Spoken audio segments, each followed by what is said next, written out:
E aí pessoal, tudo bem? Eu sou Renato Sapiro, advogado de formação, esportista nas horas vagas e pai do Olivia e do Mike, que são a minha grande paixão. Sou sócio fundador da Sapiro, uma consultoria de RH focada nos mercados jurídico, compliance, tax e áreas correlatas. E esse é o Direito de Resposta, um raio-x do mercado jurídico. Sejam muito bem-vindos. Esse é um podcast leve e informal, onde falaremos com os principais personagens desse meio sobre carreiras, tendências e curiosidades. E esse é um podcast quinzenal, então já sabe, temos um encontro marcado segunda sim, segunda não.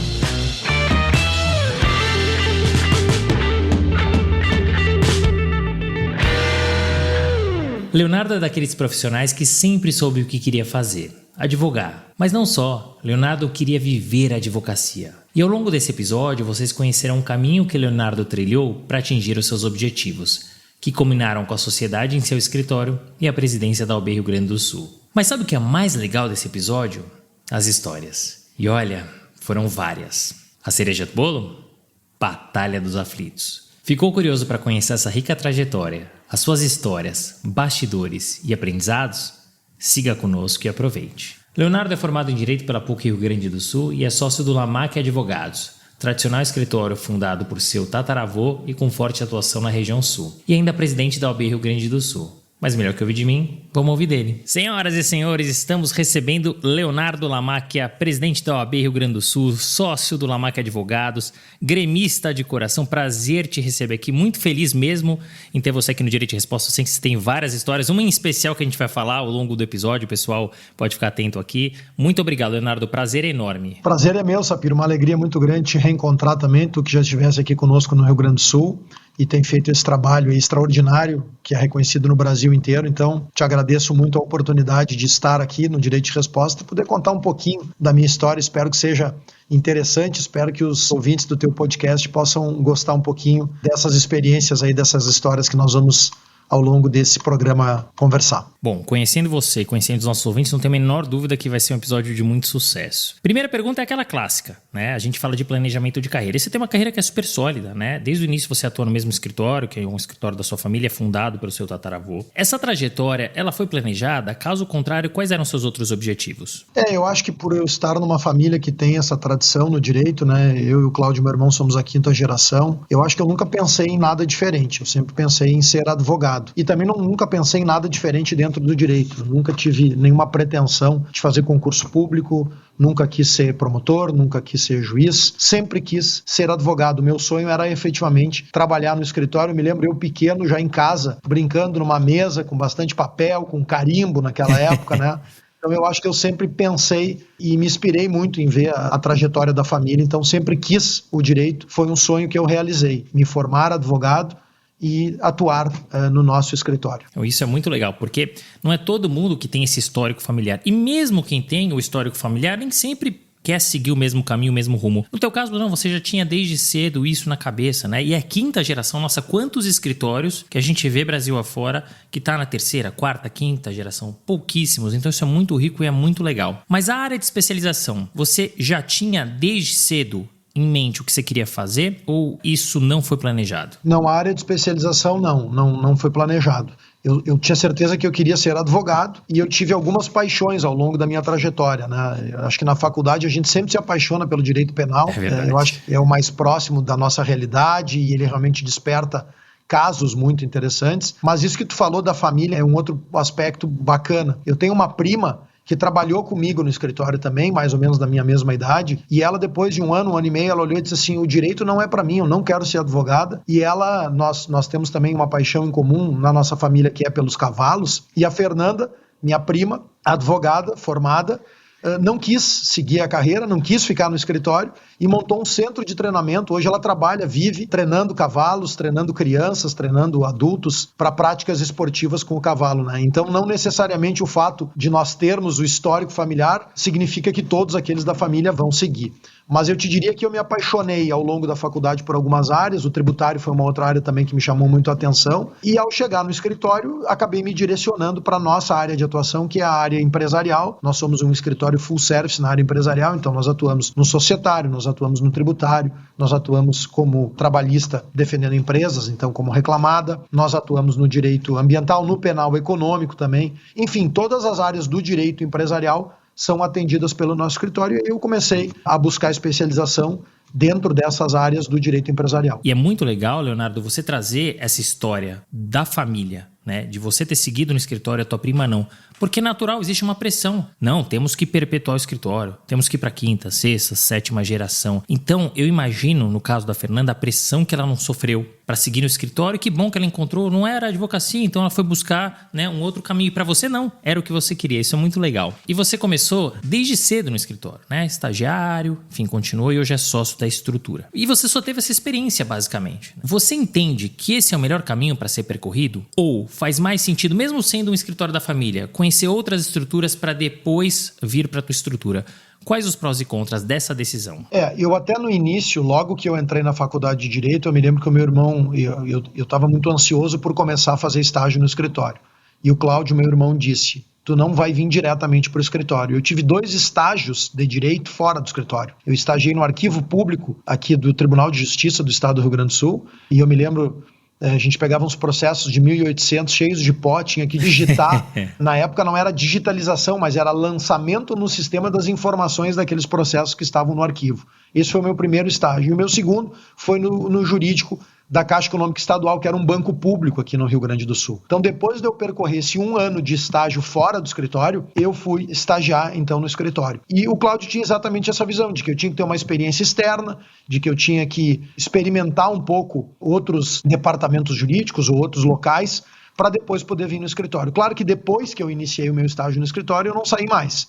Virei advogado e depois virei sócio. Eu acho que sempre é válido. As experiências externas, elas sempre são válidas. Depende muito do caso a caso, depende do momento, né? O meu momento, eu chego no escritório e quando eu me formo, o escritório estava num processo também de expansão e de mudança. Então, eu não tinha espaço para eu ir para uma experiência externa e depois voltar para o escritório naquele momento. Eu já tinha que contribuir diretamente com aquele processo de mudança e de expansão que estava acontecendo no nosso escritório. Eu me formo em 99 e nós tomamos a decisão de sair do nosso endereço tradicional, que era aqui na Praça Dom Feliciano, em frente à Santa Casa, endereço desde a década de 60, o escritório estava lá, no final da década de 50, e aí a gente vem para o nosso endereço atual, no ano 2000. E ali nós, quando fizemos essa mudança também era de endereço e era de estrutura. Viemos para uma estrutura física maior, porque nós estávamos já com um plano de expansão. Então eu não tive a opção, depois de formado, de buscar uma outra experiência. Mas penso que sempre é válida as experiências externas, até porque te agrega para trazer para dentro do teu escritório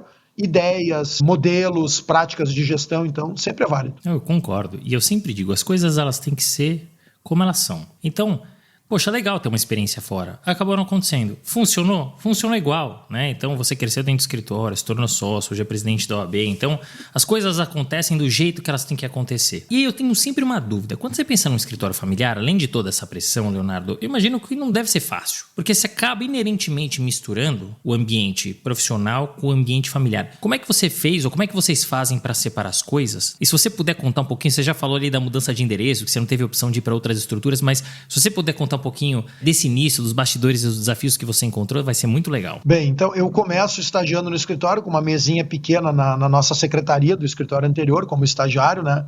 Eu me lembro que o Cláudio, meu irmão, e o Paulo, meu tio Paulinho, eles sempre saíam tarde da noite do escritório, deixavam sempre um post-it grudado numa foto que eu tinha com uma namorada minha ali na mesa, em cima da mesa, com as tarefas que eu tinha que fazer no outro dia. E eu também me lembro que, entre os estagiários, eu era o mais demandado para as missões mais complexas, porque se tinha uma ideia de que eu não deveria e não poderia ser privilegiado, e não poderia parecer que estavam me privilegiando. Então eu me lembro assim, comarcas distantes, dias muito quentes, tinha que fazer carga de processo. A maioria dos que está nos acompanhando não tem ideia do que é fazer a carga de um processo. Carga de processo. Porque hoje nós vivemos na era do processo eletrônico. Então, eu pegava muitas vezes o meu carro, na época, sem direção hidráulica, sem ar-condicionado, em dias muito quentes, no verão de Porto Alegre, aqui 40 graus, 38 graus, e às vezes no inverno muito frio, e ia para comarcas distantes fazer carga de processo, fazer diligências em processo. Então eu me lembro que, e eu sempre digo isso porque nós temos um sócio hoje, o Rodrigo entrou comigo como estagiário e hoje é sócio do escritório, passou por toda essa trajetória também, e eu brinco com ele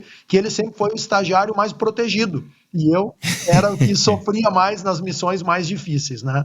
Mas eu acho que está certo, eu acho que não podia ter diferença de tratamento, mas isso é uma coisa que me marcou sempre, assim, eu ter essas missões difíceis. E me lembro de uma muito boa, que eu era estagiário e o vô Paulo ainda me pediu, eu ali no 8º, 9º semestre, me pediu que acompanhasse a realização de um testamento que estava sendo feito aqui no 7º Tabelionato de Porto Alegre, que era um tabelião muito antigo, o Dr. Marques, era uma grande figura, e era o testamento cerrado. O testamento cerrado, ele não é o particular, eu até nem sei, como eu não faço direito de família, nós não fazemos no escritório, eu até nem sei se existe na legislação ainda o testamento cerrado, mas ele não é o público, que é feito na forma pública, ele não é o privado, ele é feito no tabelionato, redigido, fechado e colocado um lacre nesse documento, que é o testamento cerrado.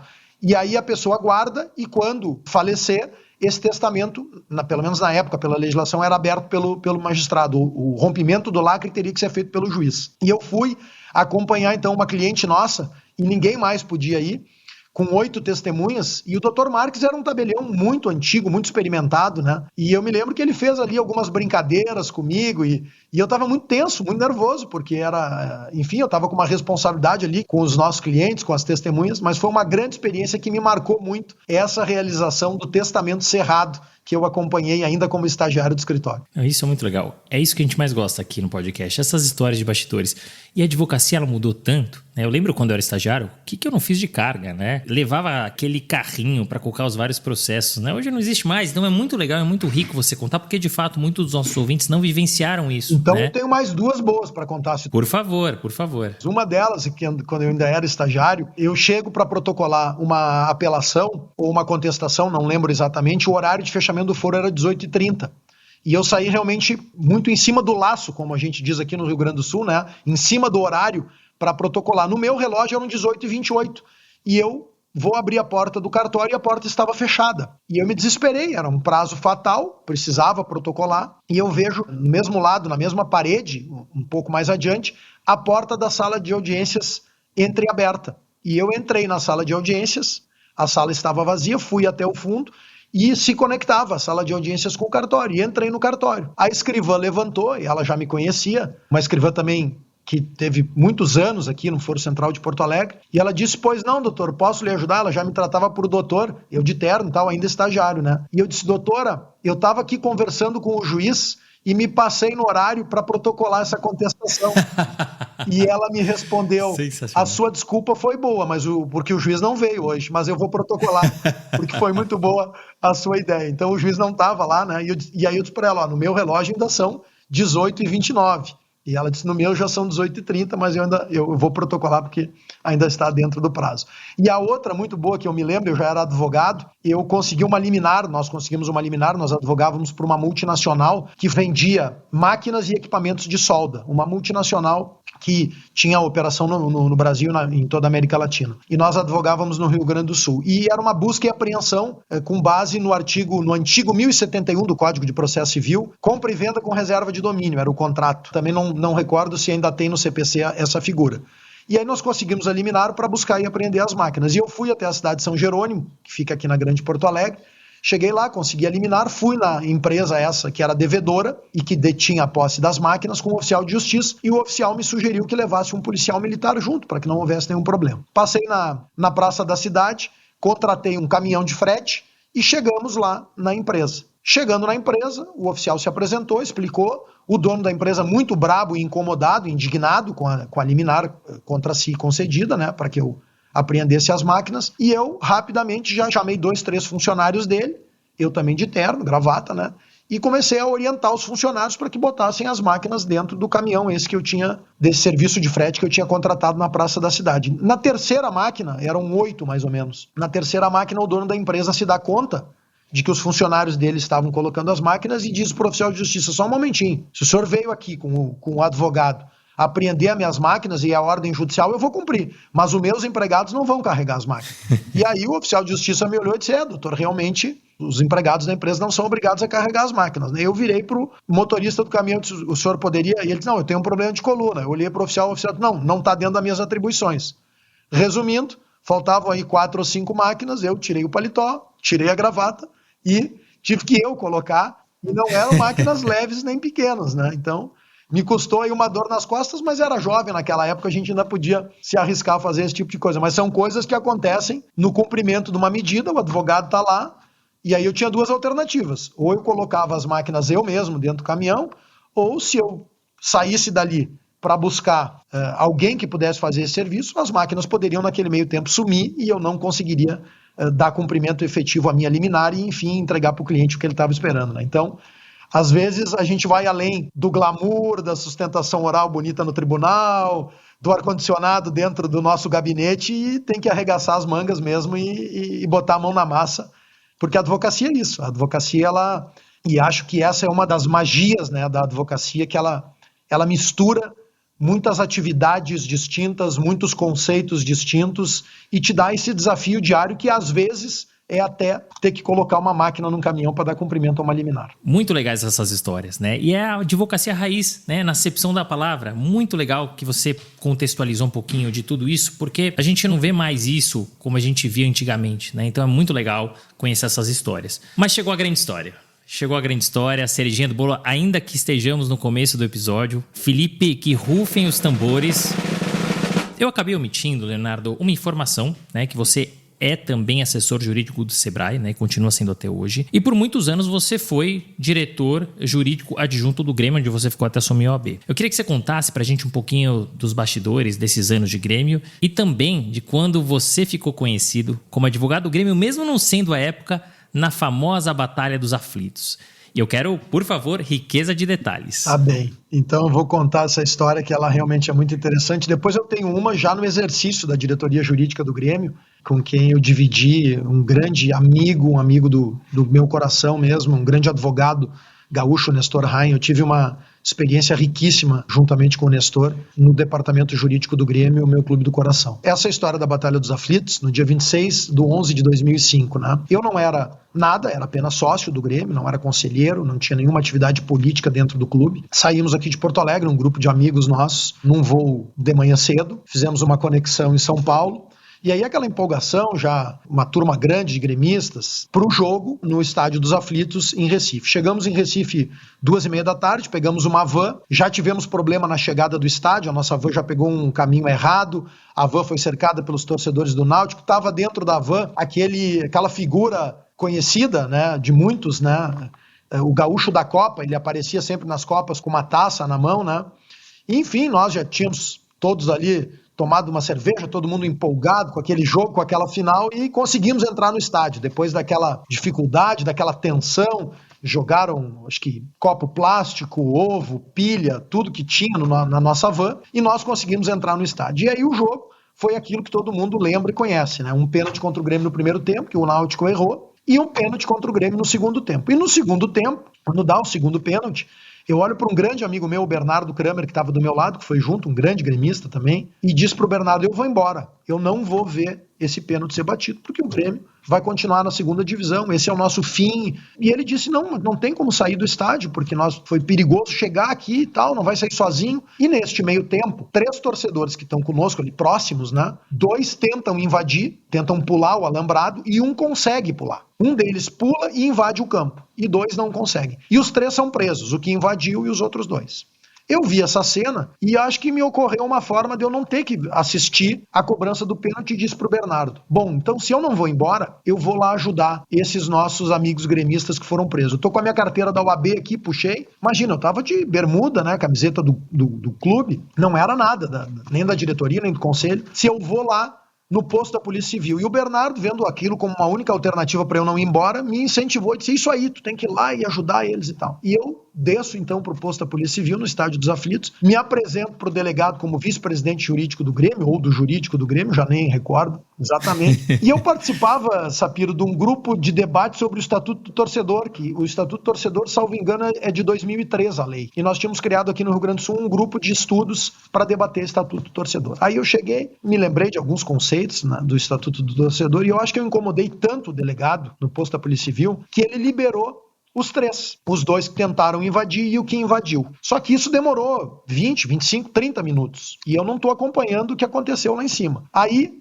3 policiais militares nos escoltaram do posto da Polícia Civil que ficava embaixo do estádio até a arquibancada. Quando a gente chega lá em cima, a torcida do Grêmio em festa, em êxtase, o pênalti já tinha sido cobrado, o Galato tinha defendido e o Anderson já tinha feito o gol. Então já estava 1-0 para o Grêmio e nós estávamos achando que estava 1-0 para o Náutico. E nós achávamos que já tinha terminado o jogo. Faltava mais uns 3 ou 4 minutos. Enfim, então eu fui aos aflitos, consegui tirar os 3 que tinham sido presos do posto da Polícia Civil, não vi o pênalti, não vi o gol. E quando termina o jogo, Sapiro, eu sou cercado por umas 20 pessoas, mais ou menos, que me pegam pelos braços e pelas pernas e começam a me jogar para o alto e gritar au, au, au, advogado da geral. Porque aqueles que eu tinha tirado do posto da Polícia Civil, 2 deles eram integrantes da torcida, da geral do Grêmio. Então foi realmente um fato muito interessante e que eu lembro até hoje. Eles, todo mundo que estava lá, nossa turma toda de amigos que foi, lembram até hoje, lembram do momento que eu desci para o posto da Polícia Civil, depois daquele nosso retorno e de toda aquela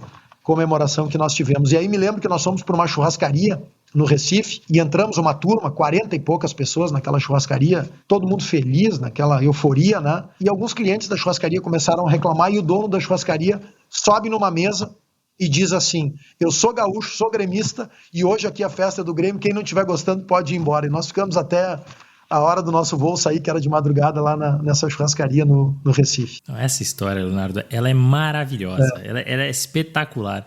Eu lembro quando você me contou na oportunidade que eu estive na nossa querida Porto Alegre, e ela é demais, né? Por isso que eu disse que era a cerejinha do bolo. E essa história, Sapiro, não termina por aí. Quando eu subi com esses 3 torcedores que eu tirei do posto da Polícia Civil no Estádio dos Aflitos, um deles se apresentou para mim como Carlos Fernando, e ele me disse assim: eu não sou torcedor do Grêmio, eu sou sócio do Sport e eu odeio o Náutico. Eu vim aqui para torcer contra o Náutico. E me mostrou o cartão dele de sócio do Sport. Eu chego em Porto Alegre no domingo, na segunda-feira eu abro o jornal e dizia: Grêmio poderá ser denunciado por invasão de campo. Aí eu peguei o telefone, liguei para o diretor jurídico do Grêmio na época, que eu conhecia, e contei a história para ele. Disse: olha, esse que invadiu o campo é sócio do Sport Recife, ele não é torcedor do Grêmio. E aí o diretor jurídico do Grêmio na época me disse: como é que tu sabe disso? Eu tirei ele do posto da Polícia Civil. Tu tem como fazer contato com ele? E se vocês conseguirem o telefone dele, eu não tinha nenhum dado dele, né? E aí o Grêmio foi atrás, conseguiu as informações, eu liguei pro Carlos Fernando. O Carlos Fernando mandou um fax na época, que a maioria dos que estão nos acompanhando não tem ideia do que seja um fax, né? É verdade. Era um papel que tu botava num equipamento, saía do outro lado, em outro equipamento, em outro lugar. E ele mandou um fax com a carteira dele de sócio do Sport Recife, com uma declaração. E o Grêmio usa isso na sua defesa e não perde mando de campo. Então, acho que foi a minha primeira atuação como advogado do clube, sem ser nada no clube, né? Como advogado ad hoc do clube. Muito legal. Essa história é sensacional. E tem mais uma, né? Agora como diretor mesmo. A história bacana, que eu acho que uma das mais interessantes que a gente teve, eu e o Nestor, foi aquela semifinal Grêmio e River Plate, onde o treinador do River Plate, em 2018, o Marcelo Gajardo, ele estava suspenso. Ele passa o jogo se comunicando com os jogadores, aí ele desce da cabine para o vestiário, passa todos os 15 minutos dentro do vestiário, faz alterações no time, tira um jogador e bota um jogador que acaba fazendo o gol. Tudo isso sem que ele pudesse ter contato com o time, com os jogadores, porque ele estava suspenso. Bom, aí termina o jogo, o Grêmio é eliminado na semifinal da Libertadores. Aquela Libertadores que a final foi amaldiçoada, que depois deu problema no primeiro jogo em Buenos Aires e que acabou sendo jogada aquela final em Boca e River em Madrid, na Espanha, né? E nós, no dia seguinte de manhã, na madrugada, já todos indignados, o presidente do Grêmio me liga e diz: uma reunião de urgência, amanhã de manhã nós vamos ao Paraguai, nós vamos à sede da Conmebol solicitar providências, porque nós não aceitamos isso que ocorreu. E aí no dia seguinte de manhã, um empresário que é muito atuante, ajuda muito o Grêmio, disponibiliza o avião dele, nós saímos aqui 12h, 13h de Porto Alegre, fomos à sede da Conmebol, fomos recebidos pelo presidente da Conmebol, e o presidente da Conmebol nos disse, olha, eu não tenho nada o que fazer, vocês têm que ingressar com um pedido no Tribunal de Disciplina da Conmebol. Então nós entramos com o expediente, pedindo a reversão dos pontos. A nossa tese era de que um determinado artigo dizia que qualquer ação não prevista no regulamento que influenciasse no resultado da partida significaria a perda dos 3 pontos. E aí é designada uma audiência, então, 3 dias depois, 4 dias depois, no Paraguai, e nós fomos lá, fizemos a defesa em espanhol, em portunhol, né? Em determinados momentos sem um espanhol tão escorreito, mas a gente está acostumado aqui com a língua do país vizinho, né? E foi um caso assim, ó, de imensa repercussão aqui na mídia. Eu me lembro que meus amigos me ligavam, e aí vamos conseguir reverter, já saiu a decisão. O presidente da Argentina, que era presidente do Boca, o Maurício Macri, a imprensa dizia que estaria pressionando a Conmebol para que o Grêmio não fosse para a final. Então foi uma experiência muito rica também de vivenciar esse bastidor todo lá do Tribunal de Disciplina, da própria Conmebol, e acabamos não conseguindo reverter juridicamente, e afinal, pela primeira vez na história, teve um superclássico, né? Um Boca e River. Então tinha esse peso também, esse elemento de peso político e dessa tradição envolvida nesse julgamento que nós tentamos e que teve uma mega repercussão pública e midiática aqui no Rio Grande do Sul. Que história legal. E eu me lembro bem desse caso. Como eu não estou envolvido com futebol, eu posso falar, da Conmebol não dá para levar a sério, né? Então, a gente sabia, né, o que ia acontecer, né? Tem inúmeros casos, né? Se a gente fosse falar só dos erros, né, da Conmebol propositados, a gente passava aqui um episódio inteiro falando. Mas vamos falar de coisa boa, né? Vamos falar do teu mandato na presidência da Ordem. 2022 você deixa o Grêmio, né, justamente porque você assume a presidência da OAB, percorrendo o mesmo caminho do teu irmão, o Cláudio Lamacchia, que presidiu essa mesma casa entre 2007 e 2012. Posteriormente, inclusive, ele foi o primeiro gaúcho a presidir a OAB Nacional. O quanto, Leonardo, ter tido seu irmão nesse cargo te inspirou a entrar para a política e se candidatar a esse que é um dos postos mais importantes na advocacia? Que dificuldades que você encontrou para ser eleito, se você puder contar um pouquinho dos bastidores da eleição, e qual o maior legado que você quer deixar? Pensando em futuro, você pretende em algum momento presidir a OAB Nacional como seu irmão? E te incomoda eventualmente essas comparações, né? Por você até estar percorrendo o mesmo caminho, o caminho de muito sucesso que o teu irmão já percorreu, te incomoda eventuais comparações? Aí tem umas 5, 6 perguntas na mesma, tu vai ter que ir me ajudando, vamos por partes. Vamos lá. A primeira delas, né, a inspiração, né? O Cláudio sempre foi fonte de inspiração para mim, Sapiro. O Cláudio, nós temos 14 anos de diferença entre nós dois, amigos, melhores amigos, além de irmãos, porque tem irmãos que não são melhores amigos, né? Eu estou até emocionado falando dele. Então, somos melhores amigos, somos sócios no escritório, o nosso pai já é falecido, então ele sempre foi muito importante na minha vida. E sempre foi fonte de inspiração para mim como advogado, para mim como cidadão, como homem, e não seria diferente, evidentemente, na trajetória da OAB, porque eu acompanhei toda a trajetória de ordem do Cláudio de 2003, quando nós perdemos a primeira eleição aqui no Rio Grande do Sul. E aí tem um dado interessante, né? Como a vida também coloca os desafios nos momentos, né? Quem sabe ele não estivesse preparado em 2003 para ser o presidente que foi. Para mim, ele foi o maior presidente de toda a história da OAB do Rio Grande do Sul e de toda a história da OAB Nacional. Eu digo e brinco que eu sou suspeito, porque sou irmão, porque sou admirador dele como advogado e como pessoa, né? Mas eu sou suspeito, mas sou testemunha de tudo que ele fez, porque eu acompanhei também todos os bastidores dessa caminhada dele e conversei muito e vivi muito com ele.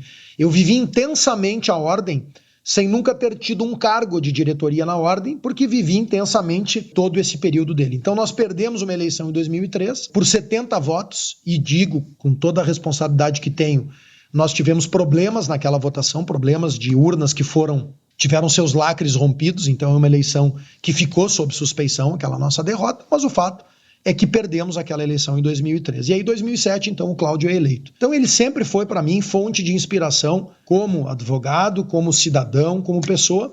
E eu também sempre admirei muito essa trajetória. E o Cláudio assume em 2007 a OAB do Rio Grande do Sul e faz, Sapiro, uma verdadeira revolução na advocacia gaúcha. A Ordem vivia, naqueles últimos anos, um momento muito difícil. A OAB não tinha credibilidade frente à sociedade civil, ela tinha problemas financeiros, ela não tinha mais a respeitabilidade que deveria ter aqui na sociedade gaúcha, e o Cláudio recupera tudo isso de forma muito rápida. Em um ano ele recupera a credibilidade. A Ordem não era naquele momento convidada para compor mesa nos tribunais aqui, então havia realmente uma crise de credibilidade muito expressiva da OAB do Rio Grande do Sul. O Cláudio recupera essa credibilidade, coloca a ordem nos principais debates, consegue avanços significativos para a advocacia, compra o prédio sede, que é o novo prédio em 2009, que é um divisor de águas também em termos de orgulho, de força institucional da OAB, um grande prédio que há muito a ordem já precisava para retomar a sua grandeza aqui no estado do Rio Grande do Sul.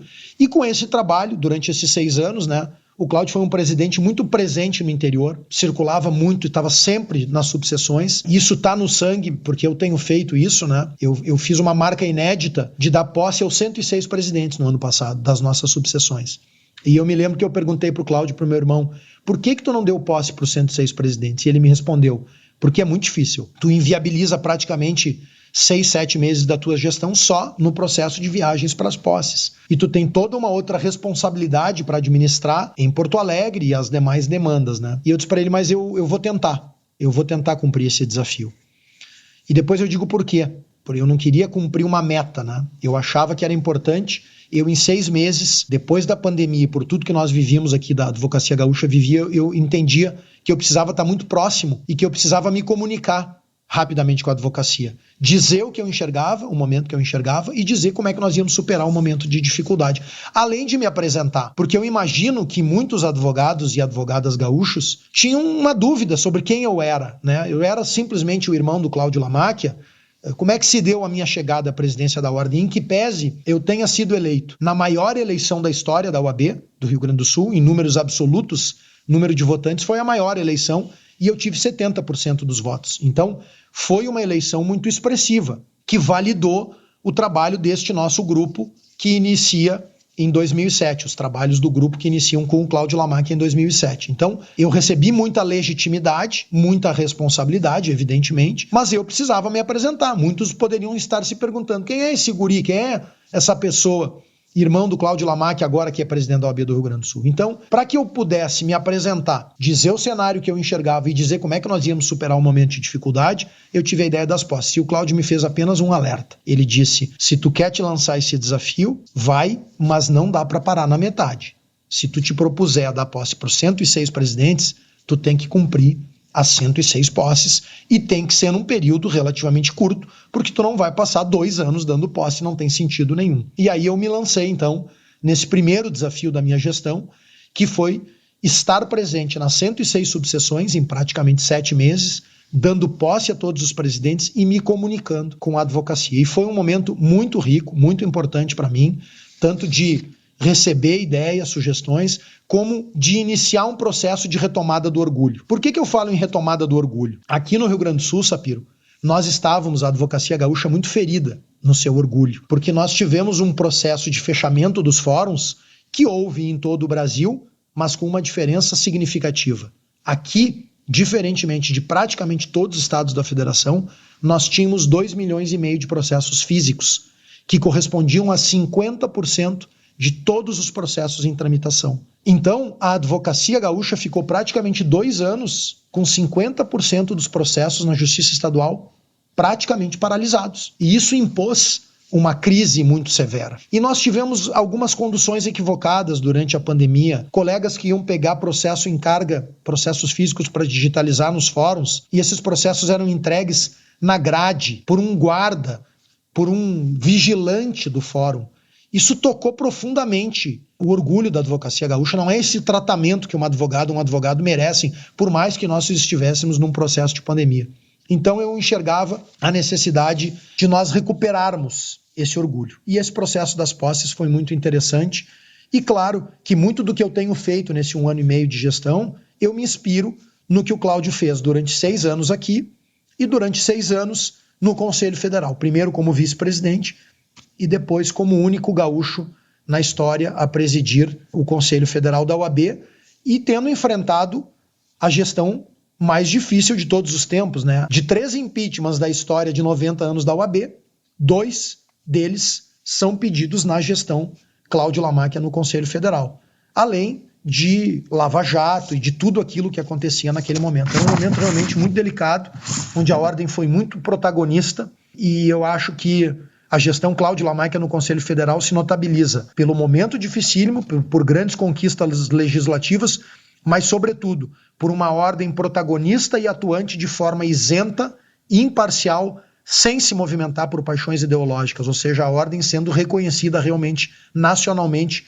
como uma instituição que nos momentos difíceis tinha a fala necessária, equilibrada, mas com a firmeza que a sociedade exigia naquele momento. É muito legal você contar como você chegou, né, e como você se tornou um protagonista. Porque você contou a história do teu escritório, é da família, né? Então, como é que você sai dessa pressão e como é que você se destaca? E agora, mais uma vez, você precisa, entre aspas, sair da sombra do seu irmão e mostrar: eu sou o Leonardo, eu sou o presidente e eu cheguei aqui pelas minhas forças e eu tenho as minhas visões, as minhas ideologias, os meus projetos, claro, me inspiram no meu irmão, mas eu sou eu, né? E foi muito legal você trazer isso e mais uma vez você tem que mostrar essa força. Eu lembro que a gente recebeu até aqui o Bernardinho e uma das perguntas que eu fiz para ele foi em relação ao filho dele, porque, claro, o filho dele precisava de alguma maneira mostrar que ele era de fato diferente, que ele estava lá por merecimento e não por conta do pai, né? Então eu trago esse comparativo e é muito legal ouvir como você se destacou e como você vem se destacando. Estive em Porto Alegre, eu vi claramente o trabalho que você tem feito, um trabalho muito importante. E você trouxe um outro tema, eu vou querer voltar aqui para a gente falar de legado, mas você falou sobre política. E aí, eu gostaria de te perguntar justamente sobre a OAB frente a esses momentos. Você falou de 3 impeachments, 2, o Cláudio era presidente da OAB Nacional. Você acredita que a OAB ela tem exercido, Leonardo, papel em defesa dos direitos fundamentais da sociedade? Você percebe um desgaste dessa instituição frente à sociedade e à classe de advogados? E como fazer para definitivamente separar a atuação da OAB da política partidária, para não haver mistura? Vou começar por aí.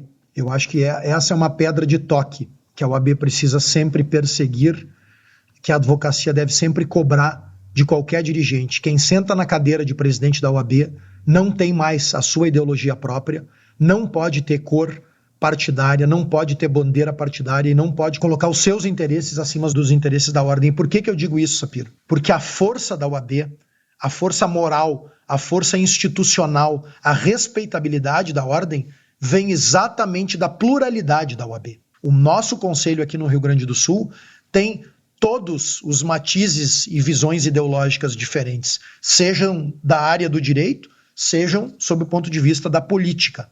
E quando eu falo em política, nós não estamos falando em política partidária, porque essa tem que ficar distante da OAB, mas das crenças ideológicas de cada um. Alguns são mais liberais, alguns são mais progressistas, alguns são mais conservadores. Enfim, nós temos todas as espécies de ideologias representadas no nosso conselho, e assim que tem que ser, porque a advocacia é isso. Então a OAB precisa representar todas as visões que a advocacia tem. E como é que se faz isso? Se manifestando de forma isenta, imparcial e longe das paixões políticas ou ideológicas. Isso eu aprendi com meu irmão, isso eu aprendi com Cláudio Lamaica aqui na OAB do Rio Grande do Sul e quando ele foi presidente da OAB Nacional também.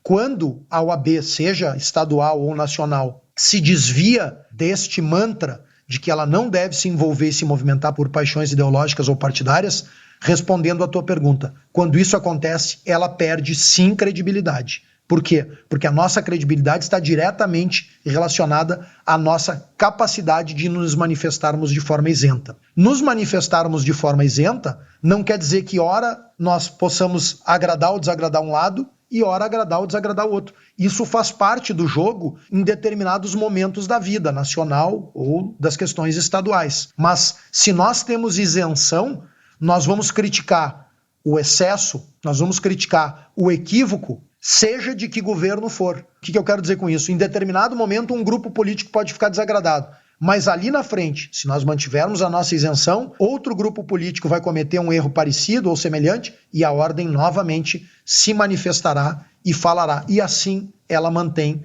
a sua isenção, o seu equilíbrio e a sua credibilidade. Isso é fundamental.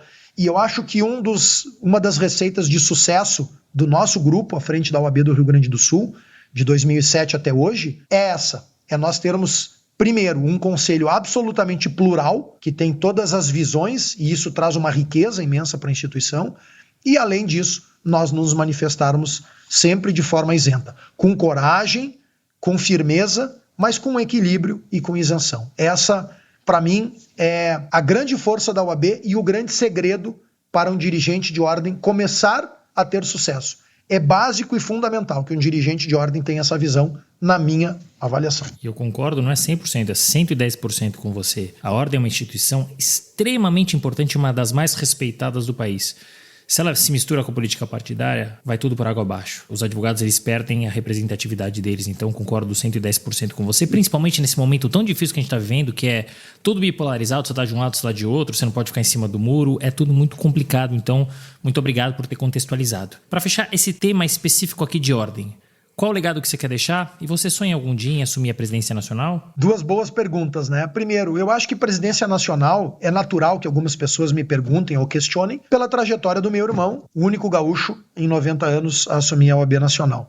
Eu não penso em OAB Nacional, eu não penso em futuro, porque eu acho que o meu compromisso é com a advocacia gaúcha e com a OAB do Rio Grande do Sul. O futuro, ele vai se desenhar naturalmente. Se as oportunidades surgirem e eu me sentir preparado e eu me sentir feliz, pode ser que eu me lance um dia para algum outro desafio. Mas, nesse momento, o meu objetivo direto, o meu foco, 110% do meu foco, para usar uma expressão que tu recém usou, é fazer uma gestão que honre o nosso grupo. Porque essa nossa obra aqui é coletiva, Sapiro. Essa nossa obra é de muitas mãos, por isso que eu sempre também reafirmo, né? Ela não é de um homem, de uma pessoa, de um sobrenome, de um nome, não. Nós temos dezenas, centenas de colegas valorosíssimos que presidiram a OAB do Rio Grande do Sul num passado mais distante e que hoje fazem parte desse grupo. Os nossos ex-presidentes mais recentes, além do Cláudio. Nós temos dezenas, centenas de conselheiros, presidentes de subseções, de comissões. Esse é outra marca do nosso grupo e do nosso sucesso. Uma obra verdadeiramente coletiva. Então, eu não penso realmente assim, eu não planejo outros voos. Eu planejo entregar a OAB do Rio Grande do Sul, no dia 31 de dezembro de 2024, quando este mandato termina, da melhor forma possível para honrar o legado desses que me antecederam e dessa construção tão bonita que esse grupo fez para a OAB do Rio Grande do Sul. E qual é o legado que eu gostaria de deixar? Primeiro, eu gostaria de poder ter novamente nas advogadas e advogados gaúchos o orgulho, que batam no peito com muito orgulho de serem advogados e de serem inscritos na OAB Gaúcha, esta retomada dessas dificuldades que eu referi da pandemia, que a gente possa recuperar esse orgulho, que nós possamos ter melhores dias no exercício profissional das advogadas e advogados. Eu tenho focado muito, eu saio daqui de tarde, nós estamos gravando agora praticamente 1h da tarde, eu saio daqui a 30 minutos para a Corregedoria Geral de Justiça, onde eu tenho reuniões até às 7 da noite, acompanhando demandas de subseções para melhoria de prestação jurisdicional. Sabe quantas reuniões, Sapiro, eu já fiz com o Corregedor Geral de Justiça? Mais de 60 desde o início da gestão. Por quê? Porque a minha presença nestas reuniões significa que a minha preocupação é a melhoria na prestação jurisdicional. Nada contra eu mandar colegas que podem ser muito mais qualificados do que eu até para uma reunião dessas.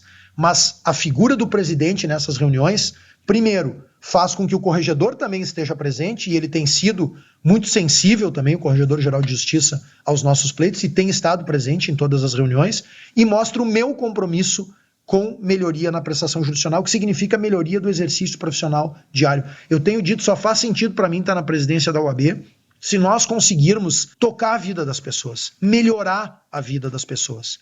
Avanços concretos. Ninguém mais aguenta só retórica. Não adianta eu ficar falando aqui em defesa de prerrogativa, em defesa de honorários, em melhoria de prestação jurisdicional, se eu, primeiro, não mostrar o meu compromisso com essas pautas, e segundo, se eu efetivamente não conseguir entregas concretas que mudem a vida dos advogados. E em terceiro, eu acho que o legado que eu gostaria de deixar, e que eu acho que nós já estamos conseguindo construir, é um legado de também uma virada de chave em termos de inovação da nossa entidade.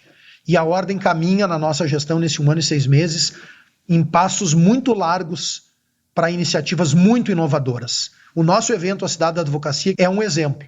Eu posso estar sendo bairrista ou exagerado, mas eu acho que não houve no Brasil ainda um evento com aquela carga de inovação que a Cidade da Advocacia trouxe no ano passado. Eu acho que é o evento mais inovador da advocacia brasileira. Também acabamos agora, Sapiro, de instalar 16 usinas de geração de energia fotovoltaica e zeramos o custo de energia elétrica de todas as nossas subseções e da UAB aqui em Porto Alegre. Energia limpa. Outra inovação imensa que o sistema OAB traz. Vamos ter zerado o custo de energia nos próximos 20 anos e entregando ainda energia limpa. Estamos automatizando todas as nossas 270 salas no interior do estado do Rio Grande do Sul e em Porto Alegre, com identificação facial, para que não seja necessário agora ter um funcionário em cada sala. Então, esse é outro processo de inovação que nós estamos fazendo. Estamos fazendo inovação interna também na nossa gestão, melhorias na nossa gestão. Nós conseguimos entregar, no final do ano passado, uma redução na nossa anuidade, uma vantagem de 22% em relação ao ano anterior na anuidade. Por quê? Porque nós estamos melhorando, profissionalizando ainda mais a gestão interna. Então, eu acho que esse seria, vamos dizer, o terceiro grande legado da nossa gestão.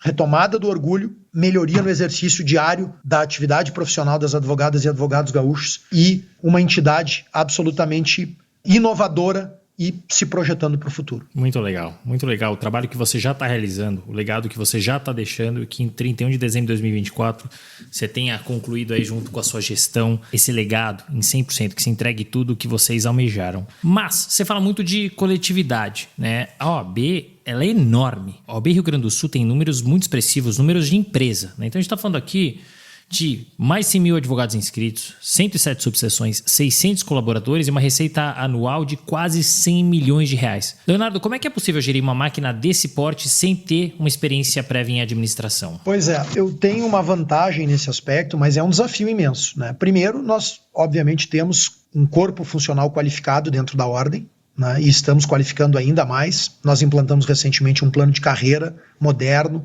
que vai tornar ainda mais profissional a nossa gestão. Estamos buscando outras melhorias. Então, o primeiro ponto desse desafio, ele não é só meu, nós temos um corpo funcional muito qualificado. Segundo, uma diretoria muito qualificada que me ajuda muito. O nosso secretário-geral, que é responsável, vamos dizer, por essa atividade de gestão da ordem e que eu chamo carinhosamente de ministro da Casa Civil da OAB, o Gustavo Jurgen, é uma pessoa muito qualificada também, tem um grande escritório, já tinha experiência de gestão, então o Gustavo auxilia muito, né, no desenvolvimento dessas tarefas de gestão. O nosso tesoureiro, que também tem algumas tarefas de gestão diretamente afeitas a ele, o Jorge Fara, foi presidente de uma subseção importante, já foi vice-presidente aqui da ordem, então também é um dirigente de ordem muito experiente, conhece muito o funcionamento da ordem. A nossa vice-presidente, Neuza Bastos, foi presidente de uma das maiores subseções de Canoas e foi diretora da Caixa de Assistência, então também já vem com uma carga de experiência muito grande. A Karina, que é a secretária adjunta, presidiu uma comissão importante, que é a CEDAP, então também tem experiência. Então esse grupo da diretoria, sem dúvida nenhuma, me auxilia muito. E eu tenho, vamos dizer, uma vantagem, eu também tive uma experiência de gestão dentro do meu escritório. Eu acabei buscando ao longo desses anos, a parte de gestão do escritório sempre me tocou muito diretamente. Então eu procurei fazer cursos e me atualizar e ler muita coisa sobre gestão. Então eu diria que essa experiência que eu tive no escritório, claro que é completamente diferente de gerir um escritório de advocacia, de gerir uma entidade, uma instituição com esses números que tu referiu, de orçamento, de número de empregados, né? E, enfim, de credibilidade e respeitabilidade. Mas tem sido também, acima de tudo, para mim, um grande aprendizado com os nossos colegas de diretoria, com os nossos empregados. Eu tenho aprendido muito mais, eu acho, do que qualquer coisa, e eles têm me ajudado muito nessa tarefa desafiadora. E é muito interessante você colocar dessa forma, porque seja no escritório, seja na OAB, você traz de novo a importância do time.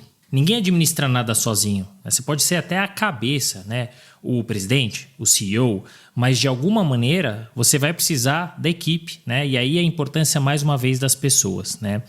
Chegando no finalzinho aqui da parte carreira, porque ainda a gente vai trazer polêmica aqui para fechar esse bate-papo. Mas você é presidente da ordem, você é advogado, você é casado, é pai de pet.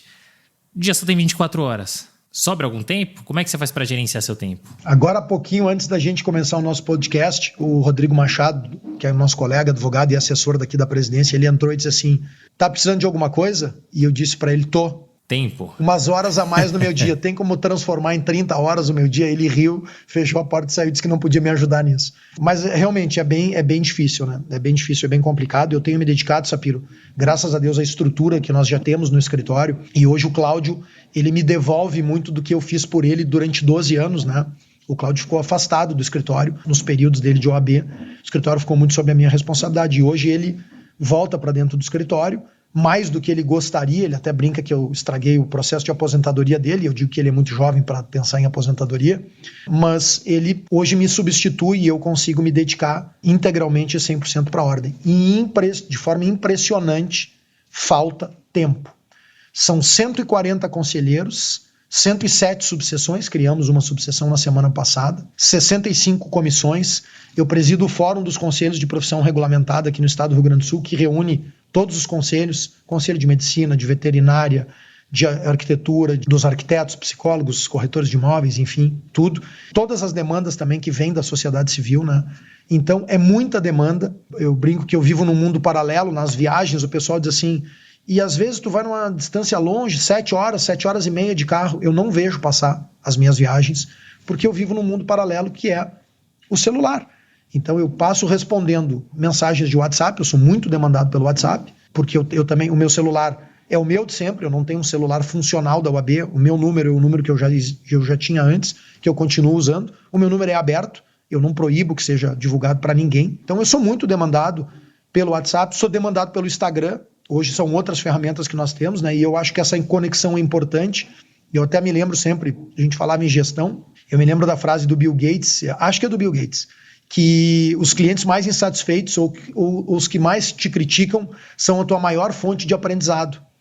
Então eu acho que essa abertura de um colega poder me mandar uma mensagem pelo Instagram reclamando que houve um problema no fórum, que não está sendo atendido, ou reclamando de alguma coisa da Ordem, ou me sugerindo alguma mudança de posição ou alguma tomada de posição, é rico demais isso. Isso é ouvir a base. É uma forma de nós nos conectarmos com a base. Eu tenho feito reuniões abertas, Sapiro, no interior do estado do Rio Grande do Sul, onde eu convoco, aviso a diretoria, o presidente e a advocacia local que eu lá estarei, faço um relato de 15, 20 minutos do que nós estamos fazendo e entrego a palavra de peito aberto para que as pessoas me deem sugestões, façam críticas. Eu brinco que pode até elogiar, mas esse contato, né, direto, ele é muito importante.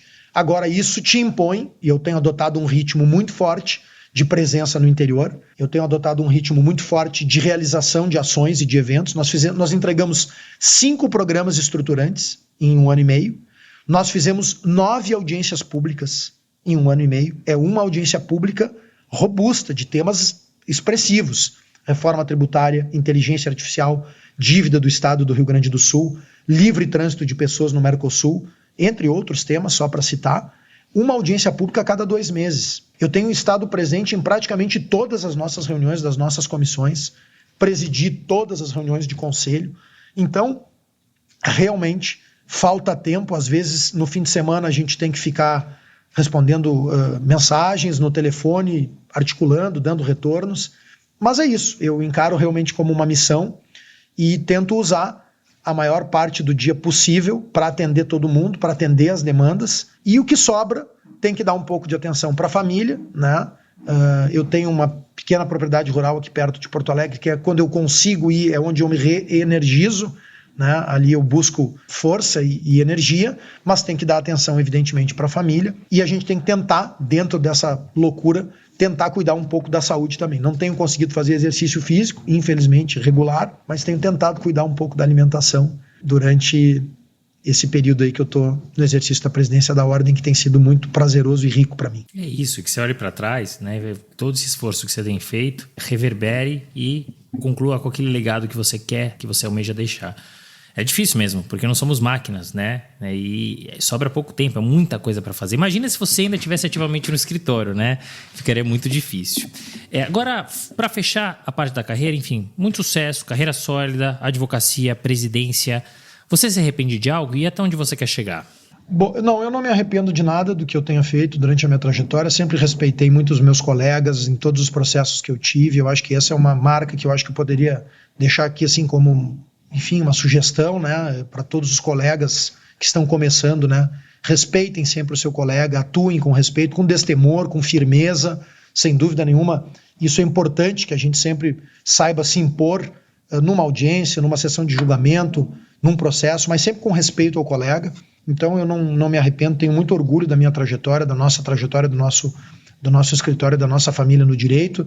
Nós vivemos da advocacia, temos uma uma vida digna a partir do nosso trabalho, do nosso ofício, que é a advocacia. Fazemos com paixão, com muito amor. Nós atuamos em cada processo como se fosse único.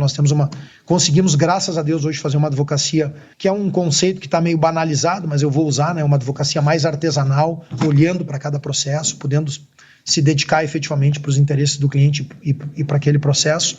Então não me arrependo de nada e pretendo me aposentar advogando, se Deus quiser, ir até o final da minha vida, até quando a minha capacidade física e intelectual permitir, tá advogando, tá no fórum, tá no tribunal. Eu gosto muito de fazer sustentação oral, já fazia muito e quero continuar fazendo, né? Então, enquanto a minha saúde permitir, vou continuar advogando, porque eu acho que a advocacia, ela, para nós que somos advogados, que temos o nível de atividade que nós temos, por exemplo, no nosso escritório, né, na nossa atividade profissional, a gente não tem como pensar em parar, não existe aposentadoria, né? Primeiro, pela paixão que a gente tem, a advocacia, acima de tudo, ela é paixão, e segundo, porque ela nos oportuniza, enquanto nós tivermos capacidade intelectual, a seguir trabalhando. E cada vez mais a experiência ela vai nos fazendo enxergar de forma diferente o que a gente enxergava alguns anos anteriores, abordar de forma diferente, e não que seja melhor ou pior, mas é diferente. As experiências, né, o tempo na profissão vão te dando uma visão distinta e a gente vai se aperfeiçoando, sem dúvida nenhuma, como profissional. Então, é isso que eu pretendo, concluir o meu mandato, o meu período de OAB e voltar para dentro do meu escritório de advocacia. Esse é outro ponto que me orgulha muito na trajetória do Cláudio, sabe, Sapiro? Muita gente dizia que o Cláudio, por ter chegado à presidência nacional da OAB como único gaúcho em 90 anos e ter tido todo o sucesso que teve, como um grande presidente que foi, iria sair de lá e buscar ser deputado, senador. Foi convidado por diversos partidos de diversas bandeiras ideológicas e tinha pesquisas que diziam que ele tinha grande chance de se eleger senador da República, até foi cotado para ser governador ou vice-governador numa época, né? E ele conclui o mandato dele, porque ele achava que ele não deveria sair antes do término do mandato, conclui o mandato dele, avalia que a carreira política não era o que ele queria e sai do mais alto posto que um advogado pode chegar e volta para dentro do seu escritório de advocacia e volta a exercer o seu ofício que o levou ao mais alto posto que um advogado ou uma advogada brasileira pode ter, que é o posto de presidente da OAB Nacional. Então, eu acho que isso é motivo também de muito orgulho para mim e para nós. Ele sai da presidência da OAB Nacional e está hoje dentro do escritório, indo ao foro, fazendo sustentação oral, indo a Brasília, nos tribunais superiores, fazer sustentação oral, despachar processos, advogar. É isso que ele está fazendo e é isso que eu quero também, concluído o meu ciclo na OAB, voltar a fazer, porque é a minha paixão, é a atividade profissional que eu sempre quis ter e vou ter até o resto da minha vida. Poxa, claro que chama atenção um cargo no Senado, né? Ou como governador ou vice-governador. Mas é o chamado, é o que você queria fazer. Então, muito interessante a visão dele e também que você possa, concluindo o seu mandato aí com louvor, voltar aí para a advocacia, essa advocacia raiz, né? Que a gente brincou. Agora a gente vai falar de polêmica. Duas polêmicas que eu queria trazer aqui para você. Uma sobre saturação de mercado e outra sobre publicidade e propaganda. Então, vamos começar com a saturação de mercado, né? Porque o Brasil, até o final de 2023, deve bater 2 milhões de advogados. São quase 2.000 faculdades de direito, né? Formam dezenas de profissionais preparados que são jogados no mercado, sendo forçados a aceitar trabalhos mal remunerados e com baixo desenvolvimento intelectual. Ante esses números e informações, você entende, Leonardo, que o mercado jurídico está saturado? E como se diferenciar em um mercado tão concorrido? Acho que esse deve ser o número 1, ou quem sabe tenhamos 2 números 1 de preocupação do sistema OAB. Me parece que a questão das faculdades de direito é fundamental que nós tenhamos um olhar, né? Não é possível que o Brasil tenha esse recorde mundial negativo de praticamente 1.900 cursos. No Rio Grande do Sul são 117 faculdades de direito e o número de advogados, como tu falou, deve bater aí em torno de 2 milhões. Me parece que o ponto, e quando a ordem faz essa crítica, ela não faz uma crítica no sentido de defesa de mercado ou de reserva de mercado. O nosso problema é termos dentro desses 2 milhões de advogados, mesmo com o exame de ordem, que é uma ferramenta fundamental. A sociedade às vezes não entende. A OAB, se ela derrubasse o exame de ordem, seria a entidade mais rica do Brasil.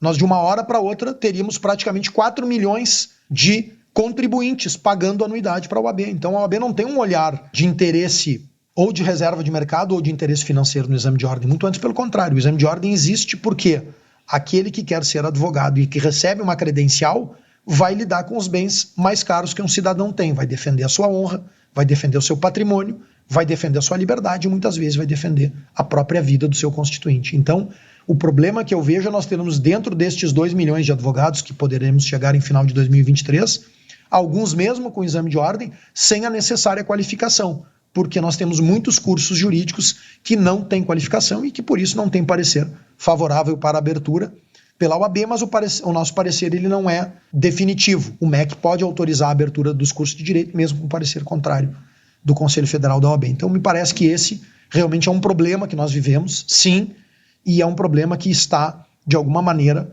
esse número de faculdades de direito e de profissionais criando sérios problemas para a advocacia, não só para a profissão, para a advocacia, mas para o sistema de justiça. Ante esse número expressivo de profissionais, mesmo que uma boa parte seja despreparado em razão aí dessas faculdades de direito que não os preparam, como se diferenciar? Bem, isso daria mais um podcast nessa pira. É verdade. Mas eu acho o seguinte, de forma muito breve, né? O que eu acho? Primeiro, estudar, se qualificar. O ponto básico para um advogado ter sucesso é ter qualificação e permanentemente estudar. Não há espaço no mercado hoje para quem não tem a qualificação técnica necessária. Então, conhecimento técnico. Bom, aí vamos para o segundo ponto. Conhecimento técnico hoje é extremamente parelho no país também, pelo número de faculdades que existem, pelo número de pós-graduação, pelas tecnologias hoje que nos colocam a possibilidade de ouvir grandes nomes e se capacitar. Se o conhecimento técnico jurídico é muito parelho, eu vejo que a outra forma de se diferenciar no mercado é a gestão. Invista em gestão. Gestão da sua carreira, gestão do seu escritório, porque é a partir da gestão que nós vamos conseguir ter um diferencial. Se eu e tu temos o mesmo conhecimento técnico e tu tem uma condição de dar retorno mais rápido para o teu cliente, de manter ele mais atualizado sobre o processo dele, de fazer com que ele fique mais confortável em relação ao teu atendimento do que o meu, nós mesmo tendo conhecimentos técnicos idênticos ou parelhos, tu vai te sobressair no mercado. Então me parece que o tema gestão é um tema muito importante, mesmo para o advogado que tem carreira solo, advogado autônomo, assim como para quem tem um escritório, uma banca ou uma sociedade, também é muito importante. E eu acho que vai ter sucesso a advogado ou advogado hoje que conseguir mesclar conceitos de modernidade com conceitos tradicionais.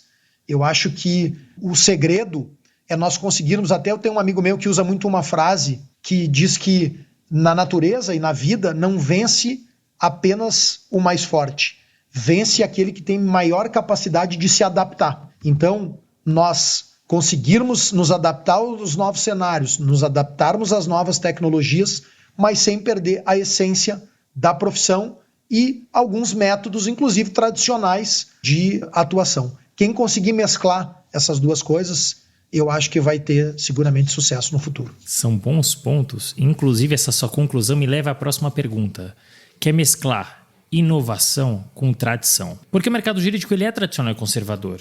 E ele se mantém, muitas vezes, blindado ante as várias mudanças que a gente vê mundo afora. Então, na sua opinião, qual que é o limite, Leonardo, para o marketing e a publicidade no nosso mercado? Eu acho que, em termos de sistema OAB, nós avançamos. Nós tivemos uma atualização do provimento, mudou o nosso cenário, né? O nosso cenário de redes sociais, o nosso cenário de forma de se expor mudou muito. Eu vejo assim, na minha avaliação, muitos equívocos de posicionamento. Eu acho que muita gente está se testando, mas ousando muito ainda nas redes sociais. Eu acho que tem que ter um certo cuidado, sobretudo numa profissão como a advocacia, que é uma profissão que ainda exige determinados formalismos. Mas eu acho que nós precisamos buscar avanços, sim. Nós temos avanços, como eu afirmei, na nossa legislação, no conceito do nosso provimento, que regula publicidade, mas estamos vivendo um mundo novo. Todos nós estamos experimentando esse mundo novo e acho que temos que ter cautela. Temos que experimentar, temos que buscar informações, temos que nos capacitar para nos expor de formas distintas a partir do que a tecnologia nos oferece, mas eu acho que sempre com esse cuidado de que é uma atividade e uma profissão que sempre exigirá, né, mas que exige algum nível de formalismo também na maneira de nós nos posicionarmos e divulgarmos o nosso trabalho e sempre respeitando, evidentemente, as regras. Nós até podemos discordar do código de ética da OAB ou das regras, mas aí o caminho é fazer uma discussão para mudar. Mas não é correto não cumprir, porque nós não estaríamos sendo honestos com o nosso colega que cumpre. Nós estaríamos fazendo praticamente que uma concorrência desleal. E é importante ter a tua visão, seja como presidente da ordem, seja como advogado, né? E concordo com você. Eu acho que tem aí uma mescla, acho que a gente tem que testar, né? E conforme for, se sentir a necessidade, mudar o provimento ou atualizá-lo. Para fechar, sobre algum conselho? Olha, eu teria vários conselhos. Eu acho que esse de mesclar modernidade e tradição seria uma sugestão minha, que eu deixaria. Acho que também as ideias, seja na nossa carreira, seja no nosso escritório, a ideia que prospera não é a melhor ideia, é a que a gente consegue executar efetivamente, né? Então, tem frases que representam isso: o feito é melhor que perfeito, o ótimo é inimigo do bom. Então, eu acho que, fundamentalmente, nas nossas carreiras, nós temos que tentar realizar. Vale para nós aqui como dirigentes de ordem, temos que tentar realizar, fazer entregas concretas, e nas nossas carreiras também. Se capacitar, fazer uma pós-graduação, buscar conhecimento, olhar para o mercado como um todo, como é que está, olhar as novas tendências de mercado. Nós temos muitas áreas, né? O direito hoje no Brasil está em plena efervescência, quase tudo é judicializado, a política está judicializada, diversos temas estão judicializados, temos legislações novas, a Lei Geral de Proteção de Dados, o próprio direito desportivo, que nós acabamos falando um pouco aqui de alguns exemplos. Agora, o tema da inteligência artificial, que nós nem tocamos, nós fomos pioneiros aqui numa audiência pública e agora criamos um grupo de trabalho pioneiro para debater o uso ético da inteligência artificial. Então, recentemente tivemos um comercial de uma montadora de veículo que usou uma imagem de uma cantora aqui gaúcha do Rio Grande do Sul por meio de inteligência artificial. Então, ou seja, nós vamos revisitar conceitos de direitos autorais e de propriedade intelectual, vamos revisitar conceitos agora à luz do que nos traz a inteligência artificial. Então, há muita coisa efervescente no direito e sendo debatida, e aí há muitas oportunidades. As pessoas, as advogadas e advogados, precisam estar preparados e capacitados para poder agir e atuar nessa enormidade de temas aí que estão sendo objeto de debate no Brasil. É isso, a advocacia é enorme, as oportunidades estão aí, estejam preparados. Fechamos com chave de ouro. Leonardo, muito obrigado. Muito legal gravar com você. Sabia que seria um episódio aí cheio de histórias, curiosidades, insights, informações, e foi isso que você entregou, assim como eu tenho certeza que você vai entregar um excelente mandato com um ótimo legado. Muito obrigado, prazer enorme ter te recebido aqui. Obrigado, Sapiro. Eu que te agradeço muito a oportunidade. Foi um prazer também ter conseguido falar contigo e sempre à tua disposição. Parabéns pelo trabalho. Muito obrigado pela oportunidade de ter conseguido falar um pouco aí com todos os ouvintes que tu tem no Brasil e no mundo inteiro, porque as plataformas nos permitem isso, tá? Estou sempre à disposição aqui e o meu muito obrigado por ter tido a honra e a alegria de participar desse importante espaço aí que tu conduz. Fim de papo. Se você gostou, recomenda para seus amigos. Se não, fala comigo que eu quero te ouvir. Até a próxima.